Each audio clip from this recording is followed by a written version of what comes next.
dit qu'Abraham est né d'un homme. Et l'homme duquel Abraham est né s'appelait Terach. Or, Terach, de manière biblique, signifie maison d'idole. Ce qui veut dire que le père d'Abraham était un féticheur. Ce qui veut dire que le père d'Abraham était un doudouman. Ce qui veut dire que le père d'Abraham était un sorcier. Parce que dans la tribu d'Abraham, lorsque quelqu'un devait faire un sacrifice, lorsque quelqu'un devait faire couler du sang sur l'autel, c'est chez le père d'Abraham qu'on partait. Parce que le père d'Abraham était le sorcier de la tribu. Parce que le père d'Abraham était le féticheur de la tribu. La seule personne qui était habilitée à faire les sacrifices, à immoler l'agneau, à immoler les taureaux, c'était le père d'Abraham. Ce qui veut dire que le père d'Abraham était un féticheur. Le père d'Abraham était un prêtre démoniaque. Il était un prêtre démoniaque. La maison dans laquelle Abraham a vécu, la maison dans laquelle Abraham est né, la maison dans laquelle Abraham a grandi, la maison dans laquelle Abraham a été allaité, c'était la maison des sorciers, c'était la maison des féticheurs.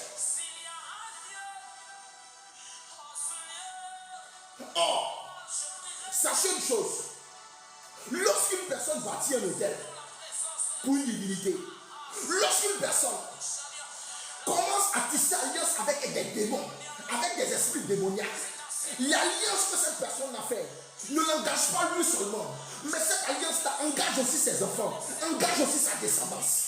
Donc, sans le savoir, sans être consentant, Abraham avait été lié à des esprits qu'il ne connaissait pas. Sans le savoir, Abraham avait hérité des esprits qu'il ne connaissait pas, des démons qu'il ne connaissait pas. Parce que c'est son père qui connaissait ces esprits-là. C'est son père qui connaissait ces démons-là. Est-ce que quelqu'un me comprend? Sans le savoir, sans même qu'il n'ait donné son avis, Abraham a été connecté au Dieu des hôtels qui avait été bâti dans la maison de son père, Terach. Et c'était aussi le cas pour toi. Mais je suis venu te dire, si Dieu a pu libérer Abraham de cela, si malgré ça Dieu a pu visiter Abraham, ce n'est pas toi que Dieu ne peut pas visiter. Parce que peut-être que toi, ton père n'était pas féticheur. Peut-être que toi, ton père n'était pas féticheur. Ton grand-père n'était pas féticheur. Peut-être que toi, ton grand-père n'était pas sorcier. Peut-être que toi, ton grand-père n'était pas mystique. Mais Abraham, c'était son cas. Mais cela n'a pas empêché Dieu de le libérer, de le délivrer.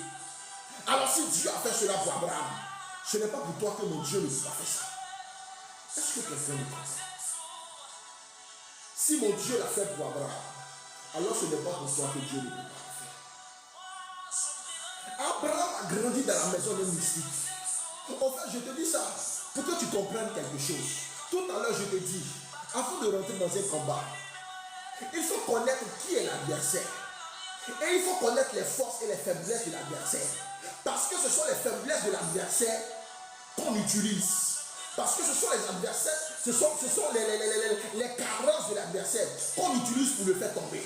David a utilisé les carences de Goliath pour le faire tomber. David savait qu'il ne pouvait pas aller encore à corps avec Goliath. Parce que Goliath était trop grand. Parce que Goliath pouvait l'écraser. Alors qu'est-ce que David fait? David décide de faire un combat étant éloigné.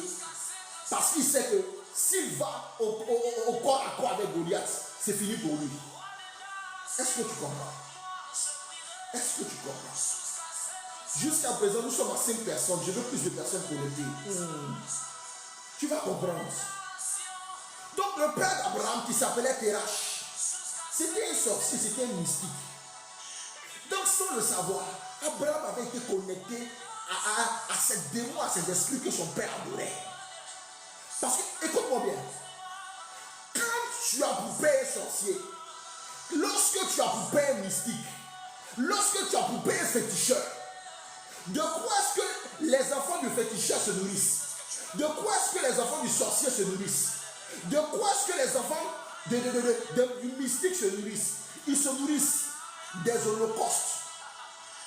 Ils se nourrissent des holocaustes, des sacrifices. Donc, autrement dit, durant toute sa vie, Abraham a été nourri. Il a été nourri par la viande des sacrifices que son père faisait. Il a mangé des sacrifices. C'est la viande des sacrifices. C'est la viande des béliers immolés qu'Abraham mangeait. C'est la viande des taureaux immolés qu'il mangeait, qu'Abraham mangeait. C'est la viande des poulets immolés qu'Abraham mangeait. En un mot, Abraham mangeait la nourriture des démons. Abraham mangeait la nourriture des démons. Depuis sa naissance jusqu'à ce qu'il grandisse, il est engraissé par la nourriture des démons. Il est engraissé par la viande des démons. C'est la viande des démons qu'Abraham mangeait. C'est la nourriture des démons qu'Abraham mangeait. Hey, tu vas comprendre quelque chose dans ce soir. Abraham a été engraissé par la nourriture des démons. Parce que les taureaux, les béliers, qui étaient offerts en sacrifice aux idoles de son père, qui étaient offerts en sacrifice aux idoles de son peuple, c'est de cette nourriture-là qu'Abraham se nourrissait. C'est cette nourriture-là qu'Abraham mangeait. Est-ce que quelqu'un me comprend? C'est de cette nourriture-là qu'Abraham se nourrissait. C'est de cette nourriture-là qu'Abraham mangeait depuis tout petit jusqu'à ce qu'il grandisse. Pendant même qu'il était dans le sein de sa mère, pendant que sa mère mangeait, c'est la nourriture des holocaustes que sa mère mangeait, c'est la nourriture des idoles que sa mère mangeait, c'est la nourriture des démons que sa mère mangeait. Depuis étant dans le sein de sa mère jusqu'à ce qu'il grandisse, ce n'est que la nourriture des démons qu'Abraham a mangé. Est-ce que tu peux comprendre ça? Mais tel homme, malgré toute cette nourriture démoniaque qu'il a mangée, quand Dieu a dit c'en est assez, quand Dieu a dit c'en est assez, tout a changé pour Abraham. Est-ce que quelqu'un me comprend? Est-ce que quelqu'un me comprend? Lorsque tu nais d'un père féticheur, lorsque tu nais d'un père sorcier, lorsque tu nais d'un père mystique, sache que toute l'adoration qui est faite, que ce soit avec ton consentement, que ce soit sans ton consentement, laisse-moi te dire que lorsque quelqu'un établit une alliance avec un démon, avec des esprits, l'alliance ne le lie pas seulement lui, mais cette alliance lie même toute sa progéniture.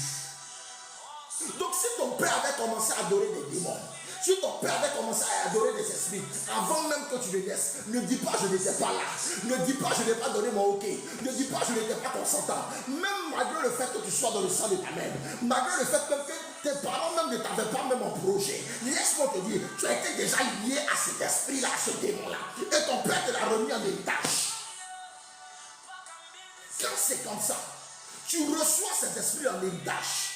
Tu reçois ces démons en héritage. Ah, ce n'est pas toi qui as appelé ces démons-là dans la famille. Ce n'est pas toi qui as appelé ces esprits-là dans la famille. Mais quand le grand-père meurt, le grand-père lègue cet esprit-là en héritage à ton père.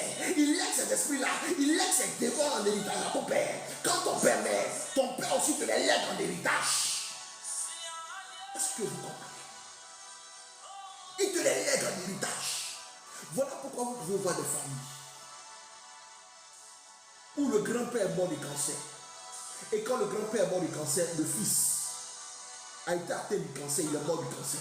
Quand le fils est mort, le fils du fils, c'est-à-dire le petit-fils du grand-père, lui aussi a été atteint du cancer. Et quand on lui demande à l'hôpital, il dit c'est héréditaire. Parce que mon père m'a dit mon grand-père est mort du cancer. Mon père même il est mort du cancer. Et aujourd'hui j'ai le cancer, c'est héréditaire. Laisse-moi te dire, pendant que les gens donnent des grosses maisons d'héritage à leurs enfants, toi c'est le cancer dont tu hérites. Pendant que les gens donnent de grosses voitures à leurs enfants, toi c'est du célibat dont tu hérites. Parce que ta mère a fait des enfants, ta grand-mère a fait des enfants sans se marier, ta mère a fait des enfants partout sans se marier. Et aujourd'hui, c'est de cela que toi tu hérites, pendant que les gens savent hériter des bonnes choses. Je déclare et je prophétise que cela s'arrête pour toi ce soir.